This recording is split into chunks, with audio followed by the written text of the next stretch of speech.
Hey guys, welcome to Desk Jockey Physio, where we help active desk folks feel and move better. My name is Mitch Starkman. I'm an FCAMP registered physiotherapist and sports medicine clinic owner here in Toronto. Thanks for stopping by.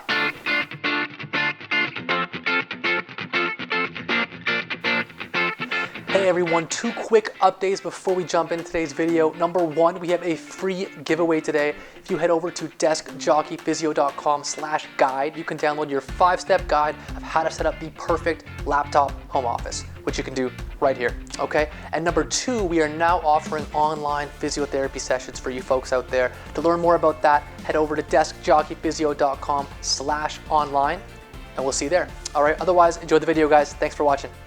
Guys, welcome to part 3 of our snapping elbow series. So if you haven't watched those yet, go back. Our links are in descriptions down below.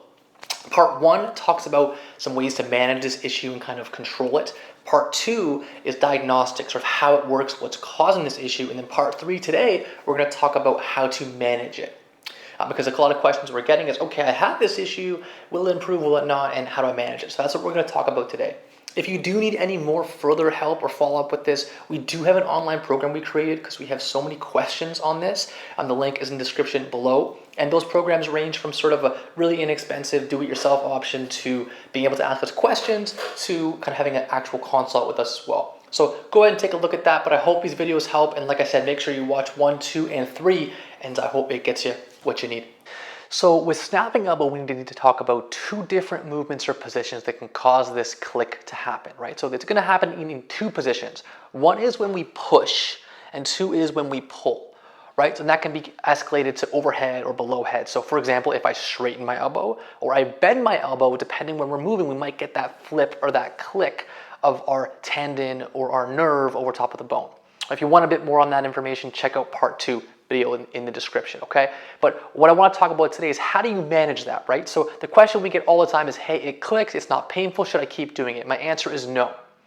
What you want to do is go back and work on the programming, either in our online program or in some of the videos, part 1 or 2, how to fix this thing while you work around it. So if I'm getting a click, for example, when I go ahead and do a tricep pull down or a push exercise or my chest press, and as I press or push, I get a click on the way up or down, I can vary a few things. So I can vary my angle of my shoulders. So I can go ahead and put my shoulders at a 45-degree angle and do my pull down there or do my press there, or I can even come a little bit higher. Now you want to be careful you don't give up some of the good stuff to get more work on your elbow, but then cause a problem somewhere else, right? So for example, if you get no click up here and you're pressing up here, that's going to create problems in the shoulder at the sacrifice of the elbow. So we always want to make sure that we're kind of keeping things managed. But if you are getting the click, work on the stuff you can control, which we talk about in part 1 of this video, and go ahead and change or modify your position so that you can do these movements without the click. The 2 most common ones that I see are alternating the position of the elbows in terms of the shoulder angle from 90 to 0 degrees and finding the sweet spot in there where the click starts to disappear. It's the same thing if you're doing a push-up. You can vary the width of your hands with a press, with a push-up, a press, and or bench press. You can vary this position, number 1. Number 2, you can go ahead and change the angle of your shoulders to be able to do that too. So for example, I can do a push-up here, I can do a push-up here, I can do one up a little bit higher, right? As long as we're keeping the principles involved that we're not irritating other structures in our body, we're in a good place. So you can modify these to get rid of the click, but still train your muscles and get stronger. The second thing that I think is helpful to talk about is working on the musculature of the shoulder. The more stable and controlled the shoulder is, the less wobbly and wiggly the elbow will be during your movements. If my shoulder is wonky and loose, when I go ahead and do a press or a push-up, my elbow might flare out. And that might cause me to click or to snap as opposed to staying nice and level. Same thing with the press. If I go ahead and I press overhead and begin to click here, I can simply vary my angle from forward to outside to 45 degrees and change that position, which is then going to vary the click.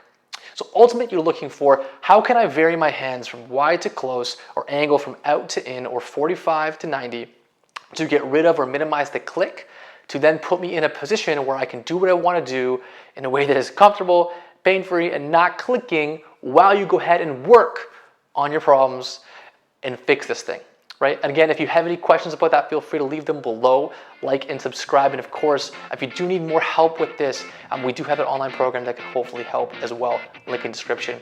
Thanks a lot, guys. I hope it helps you manage this condition a little bit better, and have an awesome, healthy, and wicked day. Move like you mean it.